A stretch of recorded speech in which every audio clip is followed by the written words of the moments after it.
Hello everyone. This might be a little out of order, I can't lie. If you're confused about this, I realized I never actually put together a showcase of all the other teams of the RPDL, and that's what this video is going to be. And if I recorded this right, then this comes out after my week 1 match gets uploaded, so whoops. But to start off, we have can you go away? First up, we have Swift is slow with the Motoscope Masquerains. And they had first overall pick, and they went with Meowscarada, Goldango, Enamorous Incarnate, Excalibur, Sandy Shocks, Mew, Hitmontop, Arcanine Hisui, Masquerain, and Meowstic. Now, well, I must preface that is Meowstic male.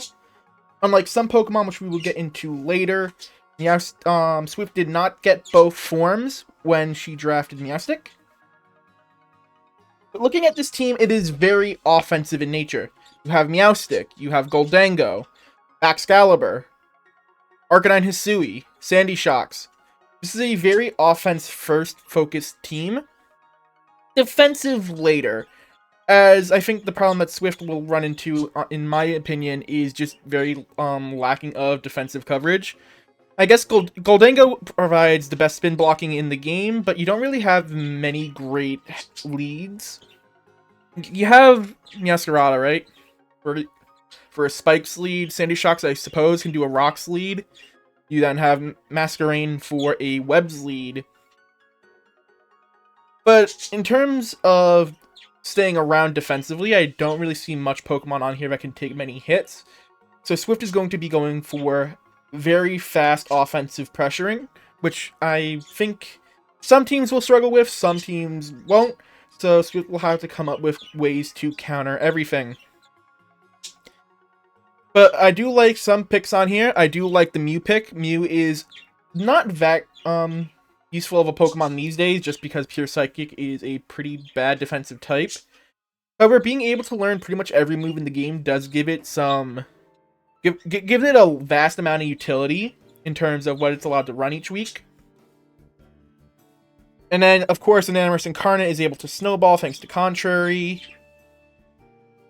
This is the Prankster version of Meowstic, so you could expect to see some Prankster shenanigans.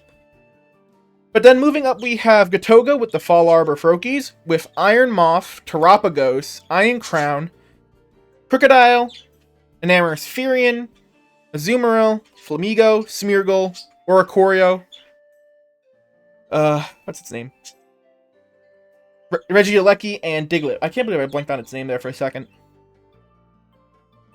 Now, originally, Gatoga drafted Walking Wake as his first pick, but would later trade with the coach coming up for Iron Moth instead.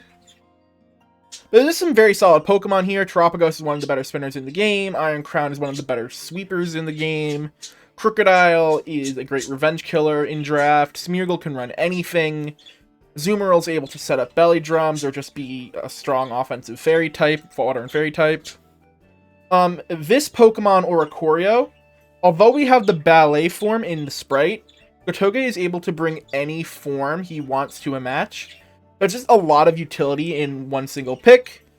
Regieleki is another spinner, but it's most often going to be clicking like such things as Volt Switch and Screens. And then Gatoga also has Diglett, which I don't know if we'll see come to many games, but Diglett is able to provide trapping for Gatoga's team, which could be useful for getting damage on threats to some of Gatoga's more offensive Pokemon like Iron Moth and Iron Crown. Moving up, we have Not Hydra, the team that Gatoga traded Walking Wake to, with the Sunny Shore Shellbells. Ugh, that is some mean alliteration. With Great Tusk, Roaring Moon, Hatterene, Walking Wake, Blossom, Chi-Yu, Torkoal, Charizard, Lantern, Sylveon, and Probopass. I am blanking on some of these names today.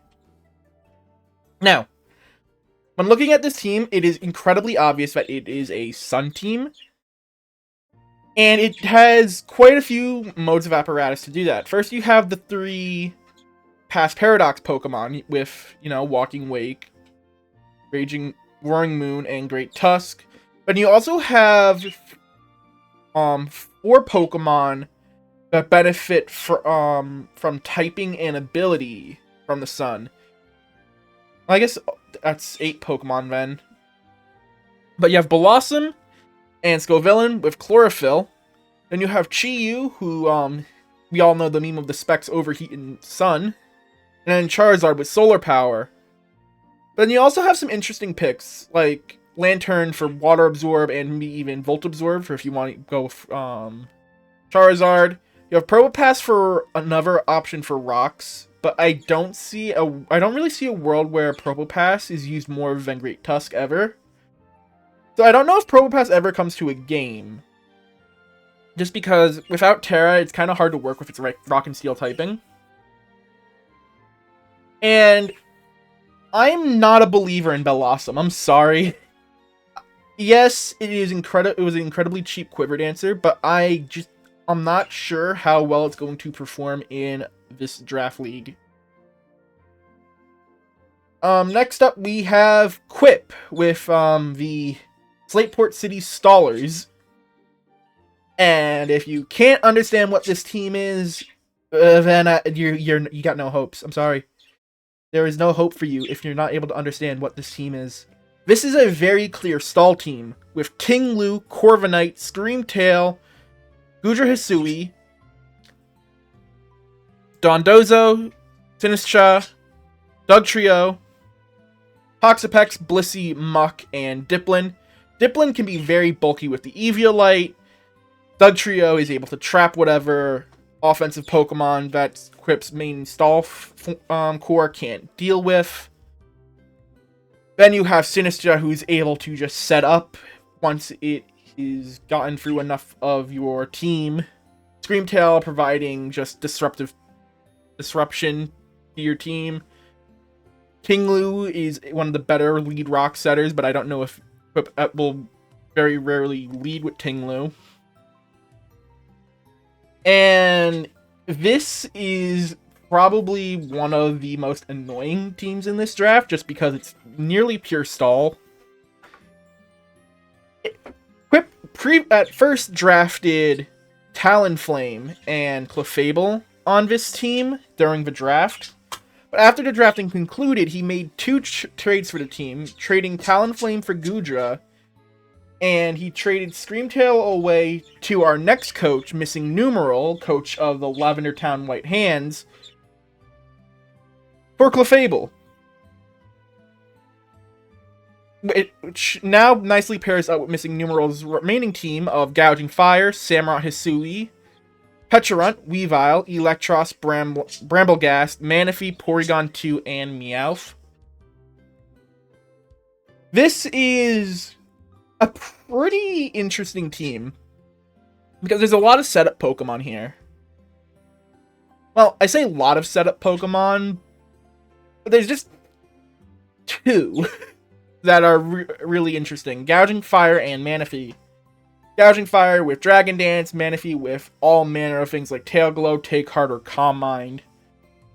But adding Clefable to this mix gives the option for Clefable to also go for Calm Mind. It's got great coverage moves in Knockoff, Thunderbolt, Flamethrower, Stab, Moonblast, which Dreamtail doesn't get, which makes it more of a fit for Missing Numeral's team than it did for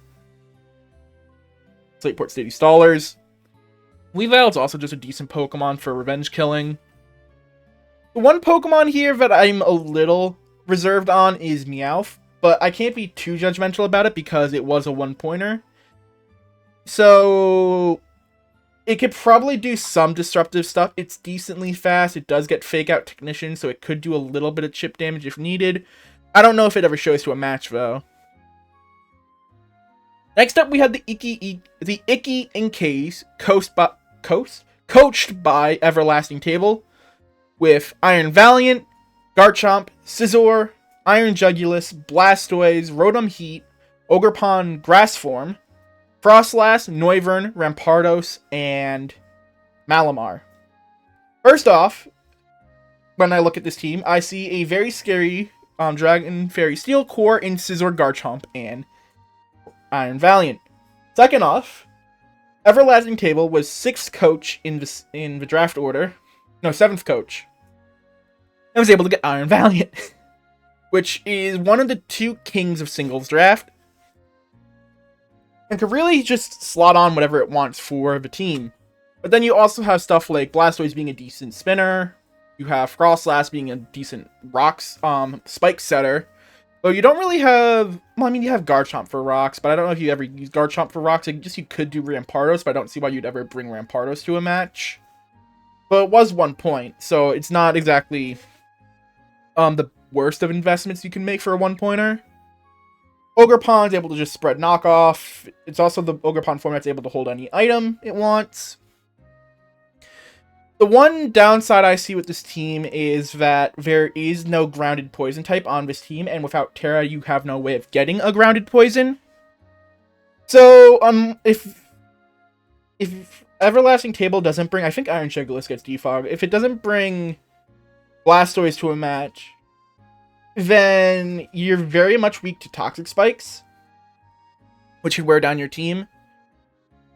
But given the spinners you have available on this team, I don't think you're worried about it too much, though I would prefer if you had a ground poison on this team. Next up, we have Thunder Underline, coach of the Opelousted Oshawotts, with Dragapult, Ninetales Alola, Dragonite, Volcarona, Glimmora, Hawlucha, Bisharp, Espeon, and Grafaiai. This is our first coach to only draft 9 Pokemon, and you can kind of see that with the power level on display here. You have Dragapult, you have Dragonite, Volcarona, Glimmora, all very, very strong Pokemon on their own right, and a bit on the pricier side, especially combining Dragapult and Dragonite. Now, this team is Rocks weak. Very Rocks weak.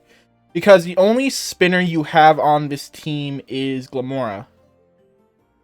And granted, it is a great spinner at it, but it is a little harder to use because of its frailty. And that its spin move is blocked by steel types, a type that every coach, I think, did draft at least one of. So, you're always having to deal with an immunity on every single team for your rapid spin.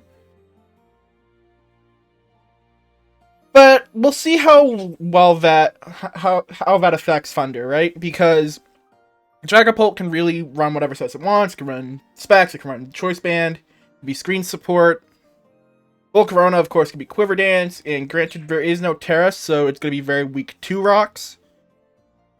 Bisharp is a decent budget steel type. It used to be a fully evolved Pokemon, so it can run Eviolite if it wants to. Grafaiai is an interesting one because it is another Prankstermon. So we've seen quite a few Prankstermons in the draft already now. I'm interested to see what Thunder does with Grafaiai. The Pokemon I'm probably the least I'm interested in here is Hawlucha, though I do see its use here. Dragapult is weak to dark. You draft Hawlucha, who is fighting. Though I think this team, honestly, probably could use a water type. But there's no... The only core that he fills with this team is the Fantasy core. As for the Fire, Water, Grass core, he only has a fire type. He has no grass and he has no water. So defensive-wise, this team might struggle. But given the offensive pressure that Dragapult, Dragonite, Volcarona are able to dish out under the defensive nature of the Aurora Veil, we'll see if this affects him too much. Next, we have K4 Lit with the Black Thorn Cyndaquils, with Landorus Furion, Raging Bolt, King Gambit, Ceruledge, Quaquaval, Amoonguss, Skarmory, Azelf, Araquanid, and Alcremie. This was the person who sniped Quaquaval from me, and this is honestly a really scary team, in my opinion. Landorus is one of the best rock setters in the game. We have Raging Bolt, one of the best late-game Pokemon in the game. Same with Kingambit. Ceruledge doesn't look that scary when you look at its defenses, but you quickly realize that it could very easily run away with a game with weak armor. Quaquaval is a decent spinner. Amoonguss is one of the better pivoters in this game, especially with how we don't ban Sleep for this league, so it is able to go for Spore. Skarmory is just a great defensive Pokemon. Azelf is like mini Iron Valiant, able to go with whatever set it wants to. Specs, Scarf, Explosion, Banded. Sits at a great speed tier 2 to enforce its opponents to respect it, essentially. Araquanid's also a great web setter for this team, as while I wouldn't say K4 particularly cares about speed tiers, because as a whole, this team's more on the bulkier side, except for Ceruledge and Quaquaval. It would potentially allow some Pokemon to just outspeed out the gate, such as Ceruledge and Quaquaval and Landorus, so that Landorus doesn't need to run a Scarf. And lastly, the fairy for this team being Alcremie is very interesting, because Alcremie is able to potentially snowball with setup moves, because I think it gets stored power.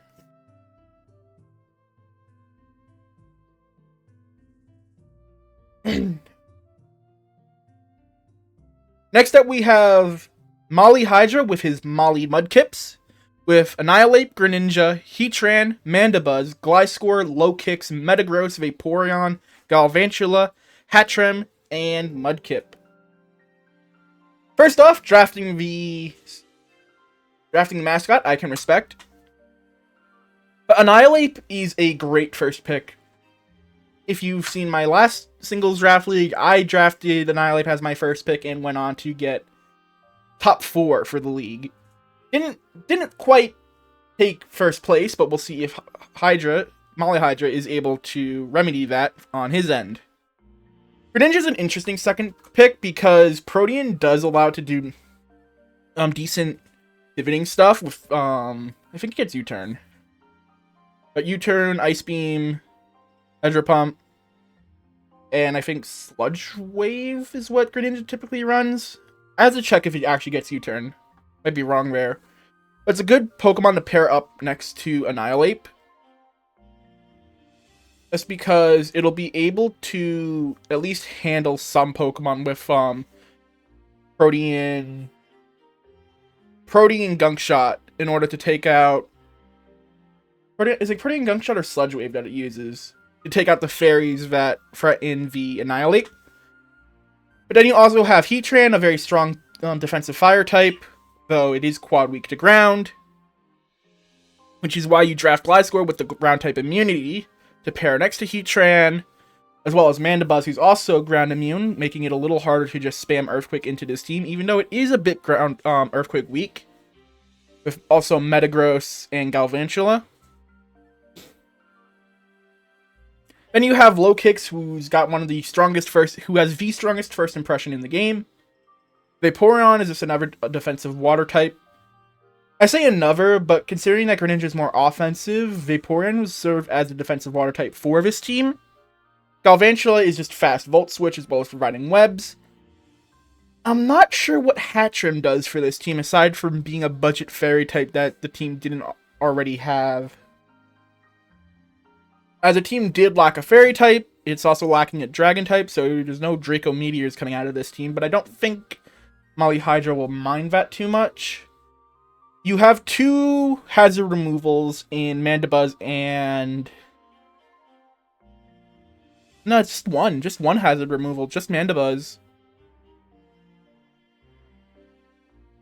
Now we'll see how this team performs. I really like the defensive core here, though. Next up, we have Fluixon with the 4-Tree Ferrets, who drafted Thundurus Firion, Iron Treads, Ogerpon Wellspring, Archaludon, Florges, Alomomola, Pelipper, Barraskewda, and Overqwil. This is our second coach to only draft 9 Mons, and it is pretty apparent which way he went with it. This is a very, very rain-focused team. Of course, you have Archaludon and Pelipper for that angle, you have 2 Swift Swimmers in Barraskewda and Overquill, though Overquill can also run Intimidate to be more supportive. And you have defensive utility in Alomomola and Florges. I'm not gonna lie with you, I don't know if I like Florges for this team. Yes, it's specially bulky and is a budget fairy type, but I don't know if it provides enough utility for the team where this slots out Alomomola for a matchup, for example. I think the biggest problem that I have with Fluxon's team is that it's got a very strong core of 7 that I'd say it's really hard to justify bringing... Well, no. It's got a very strong core of 6. Thunderous Furion, Iron Treads, Ogerpon, Archalon, Alomomola, and Pelipper is like the Rain team to think about. But I don't know if you necessarily bring Florges, Barraskewda, and Overquill in most matchups. Because, I mean, Ogerpon's fast enough already. I don't know if you need to rely on your Swift Swim mons to outspeed anything. Except, I guess maybe worrying about the Sun team from earlier. I think Fluxon's going to have a hard time balancing out what Pokemon he brings per week. Because he's just got a very strong core of 6. But we'll see what he comes up with. I might be wrong. I'm probably wrong. I don't know what he's cooking. Next up, we have someone you've already seen, thanks to this being late. It's Only Orange, coach of the Tremorial Trapinches, and my week 1 opponent. With Sneasler, Rillaboom, Primarina, Jirachi, Hydreigon, Skeledurs, Ribombee, Donphan, and Ditto. This team is an interesting one, because there is quite a bit of synergy here. First off, you have a starter Fire Water Grass core that are all very bulky, with Skeledurs even having the ability to sweep if you don't worry about Torch Song. If you disrespect Torch Song, sorry. Rillaboom also pairs nicely with Sneasler, with Primarina also pairing nicely for Sneasler because of being a just good defensive water type. Then you have Ribombee for setting webs, though Ribombee, I feel like it doesn't do much for this team. In that, I feel like you could go for other methods, right? Because the main game style for this team, right, is trying to get Sneasler in, and Sneasler with Unburden is already going to outspeed everything. Now, granted, you could get webs up for when Sneasler isn't activating Unburden, but I don't know if it fits the team all too well. Ditto is a great pick, though, because it allows you to steal something else from your opponent. And slapping a Choice Scarf on that against any opponent with a very, like, frail sweeper is always a good idea. Not a good idea, but it's always a interesting idea to go with. And Hydreigon can just click Strong Draco Meteor, and Donphan's a great Rocks lead. I've used Jirachi before. Jirachi's a little harder to use, but I think Orange will be able to find a way to use it in a method that is interesting. Second to last, we have Woomy Nation with the Snowbell Snoms. With Iron Bundle, Cinderace, Ogerpon Cornerstone, Weezing Slowking, Hydrapple, Bronzong, Sliverwing, and Dunsparce. So yes, all 4 Ogerpons got drafted in a 14-coach league, which isn't too surprising just because of how versatile the Ogerpons are. But looking at the rest of the team, I find it very interesting. No ground type for the team, so it's going to be a little hard to... Since it makes the team a little ground weak, you could run Weezing with Levitate and Bronzong with Levitate, but then you're giving up Heat Proof on Bronzong, and you're giving up Misty Surge or Neutralizing Gas on Weezing. Neutralizing Gas isn't as important, but I think for this team, Weezing being the only Pokemon that could be grounded poison means that I don't know if Woomy will sacrifice being able to remove Toxic Spikes with Weezing, especially since you have Ogerpon who can't run Boots. But then you also have removal with Cinderace with Court Change, and Weezing also gets Defog. Iron Bundle is an interesting Pokemon. I find it to be a bit fraudulent, in my opinion, just because you're relying on Specs Hydro Pump to do damage, and if it misses, you're not doing anything, or you settle for a little bit worse of a move, and you're still doing very little, especially if your opponent brings AV, which I think is very strong into this team. AV just deals with Hydrapples, Glowking, not Glowking, I have Glowking, Slowking, Iron Bundle. I think this team could be very much surprised by a surprise Assault Vest. But you do have some interesting Pokemon like the Dunsparce and Sliverwing, who will be able to basically put on a surprise for your opponent. Choice Band, First Impression is always an option from Sliverwing, and then the Dunsparce can really do whatever it wants. Last but not least, we have a Wobbuffet with the Sinister Snivies, with Blaziken, Thunderous Furion, Hoopa Unbound, Excadrill, Lucario, Milotic, Mismagius, Iron Hand, Cypher, Sceptile, and Avalugg. This is a quite odd team, in my opinion. There's very little about this team, but I see outright pairs together nicely. Thunderous Furion is just a very strong special attacker. Same thing with Iron Hands being a good physical attacker, as well as being a bulky physical attacker at that. Lucario can go mixed, but often I think goes special. Hoopa Unbound, same way, just a strong mix attacker. Milotic, the bulky water. Mismagius is a disruptive support Pokemon. But then I have no idea what he plans to do with Cypher, Sceptile, and Avalugg. Of the teams of the league, this is the team I'm most interested for when it comes to their matchups, because it's the team I understand the least about, and I am really interested to see what Wob cooks for this team. But that will do it for all 13 other teams of the Role Players Play Draft League. Let me know what you think about each of these teams down below. And I thank you for watching, and we'll see you next time. Peace.